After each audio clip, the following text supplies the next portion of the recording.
Mr. Botticelli, how many marijuana overdose deaths were there in the most recent year you have available?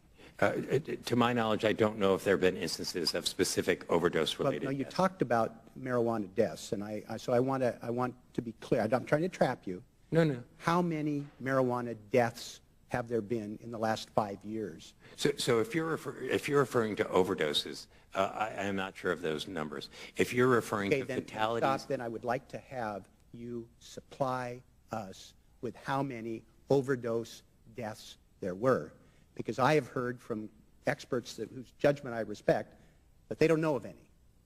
So that would be really important for you to provide, at least to me, if not to the committee. What is more dangerous and addictive, methamphetamines and cocaine or marijuana? So, I don't think anyone would dispute the fact that there's relative toxicity related to those drugs. But I'm afraid, what's more dangerous and what is more addictive? Cocaine and meth or marijuana? Pretty simple. I think that conversation minimizes the harm. No, I'm not trying to minimize the harm. I want to know which is more dangerous and addictive.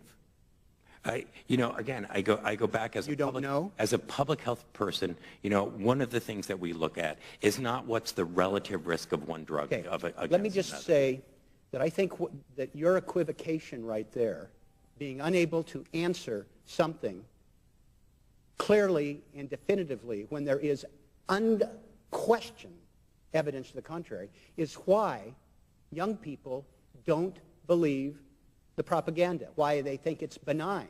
If a professional like you cannot answer clearly that meth is more dangerous than marijuana, which every kid on the street knows, which every parent knows, if you can't answer that, maybe that's why we're failing to educate people about the dangers. I don't want kids smoking marijuana. I agree with the chairman. But if the deputy director of the Office of Drug Policy can't answer that question, how do you expect high school kids to take you seriously? So, Representative, I didn't mean to be disrespectful, and I didn't mean to indicate that there is not different degrees of toxicity associated with different drugs. I asked what was more dangerous. You couldn't answer it. No. And I just want to say that you, sir, represent what's part of the problem. Let me go a little further. So, sorry, that's exactly not what I'm saying. What kills more people, tobacco or marijuana? There's been a fair amount of tobacco-associated deaths. My challenge, and the reason I'm hesitating about answering the questions as it relates to relative risk, is I think many times that conversation gets distorted, that there is no risk. I'm not trying to trap you. No. But this is why, Representative, I don't want to be disrespectful. Let me suggest that your inability to answer me whether tobacco or marijuana is more dangerous, again, is part of the problem. Mr. Connolly documented very clearly that we have been able to drop dramatically tobacco use. And it kills more people than marijuana, if you don't know that.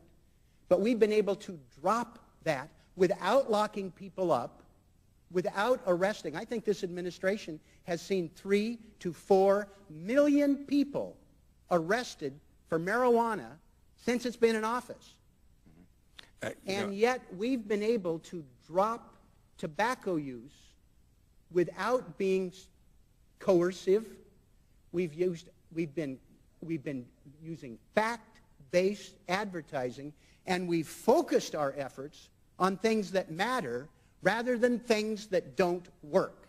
And I'd respectfully suggest that you and the department take a step back. If you're concerned that somehow people think marijuana is benign, that part of the reason is that drug professionals can't communicate in ways that the rest of America does. So- I appreciate your being here, and I welcome any written follow-up to my questions. So, Because I'm not Representative, trying to trap you, but this I'm is not- very discouraged by your inability to answer questions.